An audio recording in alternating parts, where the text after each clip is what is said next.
ایک واقعہ سناتا ہوں میں آپ کو، سمجھنے کی بات ہے۔ حضرت عثمان غنی رضی اللہ تعالیٰ عنہ، یہ تیسرے بڑے خلیفہ ہیں۔ حضرت ابو بکر صدیق رضی اللہ تعالیٰ عنہ، اس کے بعد حضرت عمر رضی اللہ تعالیٰ عنہ، اور اس کے بعد میں نمبر آتا ہے حضرت عثمان غنی رضی اللہ تعالیٰ عنہ کو، پھر حضرت علی رضی اللہ تعالیٰ عنہ خلیفہ رہے۔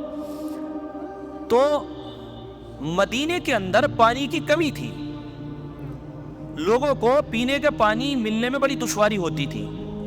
وہاں پر ایک یہودی کا کنواں تھا، بیر روما۔ وہ یہودی یہ کرتا تھا کہ مسلمانوں کو جب پینے کے لیے پانی نہیں ملتا تھا تو ان کو خریدنا پڑتا تھا، اور عرب میں پانی کی کمی بھی ہے، پتھریلا علاقہ ہے، تو یہ کرتا تھا کہ ایک کی چیز 10 میں بیچنے والی جو بات ہوتی ہے، مسلمانوں کو پانی تو دیتا لیکن مہنگا بیچتا تھا، اور مسلمانوں کو بڑی دقت ہوتی کہ بہت ساری رقم جو ہے وہ ساری پینے کے پانی میں ہی چلی جاتی ہے۔ انہوں نے اللہ کے نبی صلی اللہ علیہ وسلم سے اس بات کی شکایت رکھی کہ اللہ کے حبیب، ہم لوگوں کو بڑی دقت ہوتی ہے، بڑی پریشانی ہوتی ہے، اور یہ یہودی پانی ہم لوگوں کو مہنگا بیچتا ہے اور ہمیں اس سے پریشانی ہوتی ہے۔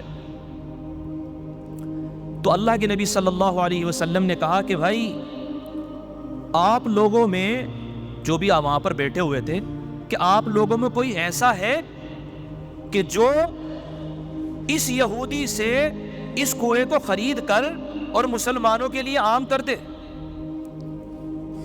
تو حضرت عثمان غنی رضی اللہ تعالیٰ عنہ کھڑے ہوئے کہ اللہ کے نبی صلی اللہ علیہ وسلم، میں اس کو خریدتا ہوں، میں کروں گا بات، میں کرتا ہوں اس کی۔ اب انہوں نے یہودی سے بات کی کہ بھائی آپ جو ہے ہمیں کنواں دے دیجئے اور اس کے پیسے لے لیجئے۔ اس نے منع کر دیا کہ میں ایسے نہیں دوں گا۔ تو حضرت عثمان غنی رضی اللہ تعالیٰ نے قیمت بڑھا کر دی، غالباً 35,000 درہم، بہت روپے بیٹھیں گے آج کے حساب سے، لاکھوں میں بیٹھتے ہیں۔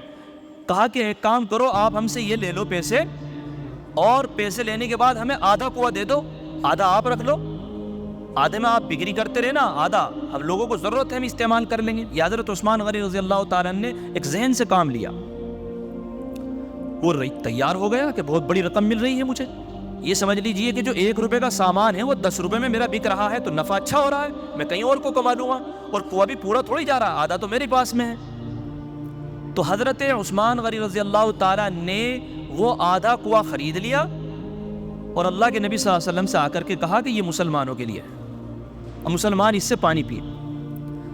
اب مسلمانوں نے یہ طریقہ اختیار کیا کہ اس میں یہ طریقہ اختیار کیا، آدھا کنواں خریدنے کا مطلب یہ کہ بھائی ایک دن اس کے پانی کا استعمال ہم کریں گے، ہماری مرضی کے مطابق ہوگا، اور ایک دن تمہاری مرضی کے مطابق ہوگا۔ تو جس دن حضرت عثمان غنی رضی اللہ تعالیٰ عنہ کا نمبر آتا تو تمام مسلمان خوب پانی پیتے، خوب پانی کو اسٹاک کر لیتے، اور اگلے دن ان کو ضرورت ہی نہیں پڑتی۔ تو یہودی کا جو کاروبار تھا وہ چوپٹ ہو گیا۔ اب وہ آیا، اس نے کہا کہ جی آدھا کنواں بھی تم ہی خرید لو مجھ سے، مجھے ضرورت نہیں ہے اس کی۔ حضرت عثمان نے کہا کہ بالکل ہم تیار ہیں، بہت بڑے مالدار تھے اس لیے ان کا نام غنی بھی تھا۔ آپ نے آدھا بھی کنواں خرید کر کے اور پورا جو ہے مسلمانوں کے لیے وقف کر دیا کہ ابھی اس سے مسلمانوں کے لیے مسلمان اس سے فائدہ اٹھائیں، اور وہ کنواں آج بھی ہے۔ اور اس کے بعد یہ سمجھ لیجئے کہ اس کنویں کے آس پاس جگہ خریدی گئی حضرت عثمان غنی رضی اللہ تعالیٰ عنہ کے پیسوں سے ہی، اور وہاں پر کھجور کا ایک باغ لگایا گیا۔ اس باغ کے اندر تقریباً 1,500 درخت کھجور کے۔ اب ہوتا یہ کہ اس باغ سے جو فصل آتی سالانہ، تو وہ رقم ساری کی ساری بیت المال میں جمع ہوتی رہتی، اور آج تک جمع ہوتی ہے۔ میں آپ کو یہ سمجھانا چاہ رہا ہوں کہ کبھی کبھی خیر کے کام کر دینے چاہیے، اور کتنا لمبا نفع ہوتا ہے۔ آج 1400 سال سے زیادہ گزر گئے ہیں اس واقعے کو، 1400 سال، اور آج تک جو ہے نا صدقہ جاریہ دیکھیے حضرت عثمان غنی رضی اللہ تعالیٰ عنہ کے نام اعمال میں نیکیاں درج ہو رہی ہیں۔ اس پیسے کو بیت المال میں جمع کرتے رہے، اور وہ آج تک چلتا آ رہا ہے۔ اس پیسے سے مدینے کے مرکزی علاقے میں ایک جگہ خریدی گئی، اور وہاں پر ایک ہوٹل بنایا گیا, آج بھی ہوٹل ہے. حضرت عثمان, جو لوگ عمرے وغیرہ پر جاتے ہیں تو دیکھیں گے وہ حضرت عثمان غنی رضی اللہ تعالیٰ عنہ کے نام ہے, فندق عثمان بن عفان, وہ فندق بولتے ہیں نا اس کو عربی میں وہاں, تو ان کے نام سے آج بھی وہ بہترین ہوٹل بنا ہوا ہے. اور جو میونسپلٹی ہے اس میں حضرت عثمان رضی اللہ تعالیٰ عنہ کا نام آج بھی درج ہے, اور ان کے نام سے بل آتا ہے آج بھی. انہوں نے اس چیز کو باقی رکھا ہوا ہے. کیوں؟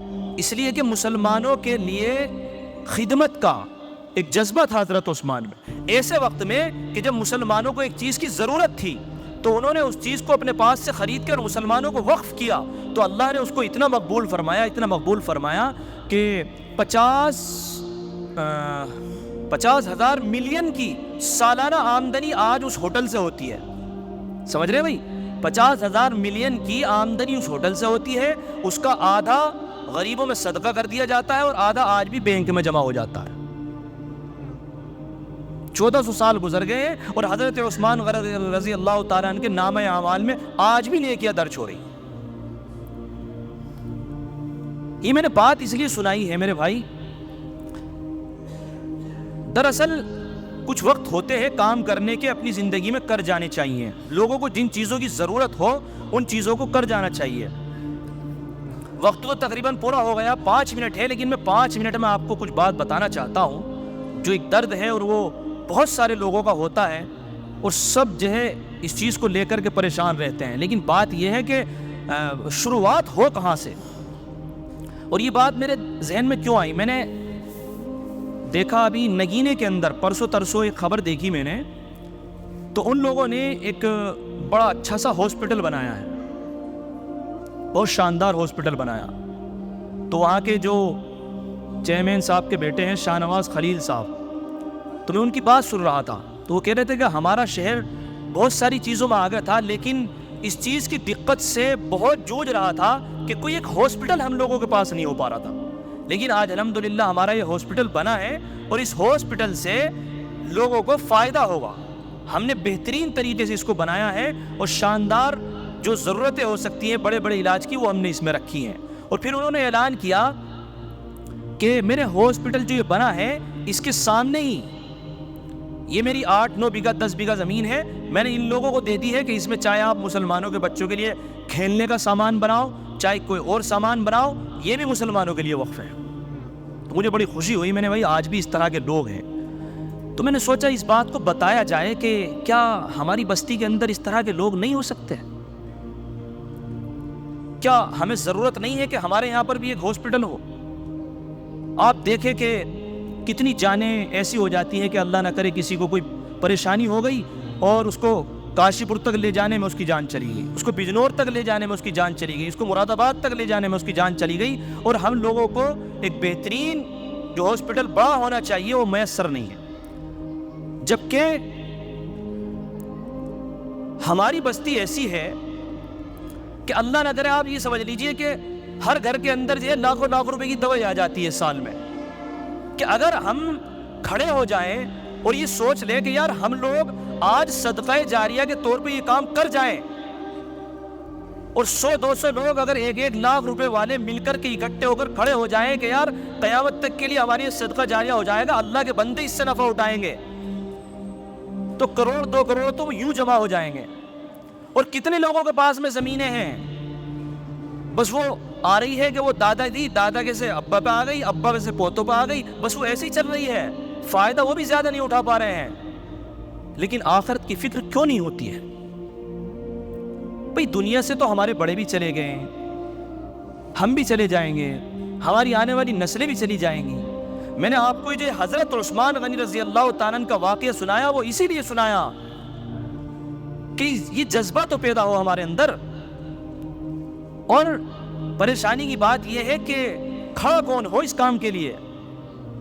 اگر کوئی کھڑا ہونا بھی چاہتا ہے تو بڑے دکھ کی بات یہ ہے کہ ہم میں کے چند لوگ ایسے کھڑے ہو جاتے ہیں کہ جو ہمت توڑ دیتے ہیں. وہ یہ نہیں سوچتے کہ ہم کسی کو کس طرح کے جملے بول رہے ہیں, کس کو کس طرح کی بات کہہ رہے ہیں, اس کا کتنا بڑا نقصان ہو سکتا ہے. بس وہ اپنی دادا گیری میں ہوتے ہیں اور جو ان کے منہ میں آتی ہے وہ بکنی ہوتی ہے. ہمارے یہاں ہر شہر میں جمعیت علماء ہند ہوتی ہے. جمعیت علماء ہند کے اندر علماء ہیں, کئی سارے لوگ جڑے ہوئے ہوتے ہیں. اگر ہم لوگ چاہیں تو ان لوگوں کو کھڑا کر کر, ان لوگوں کو جمع کر کے اور ان لوگوں سے ایک ٹرسٹ بنا کر کے اس کام کو بآسانی کرا سکتے ہیں.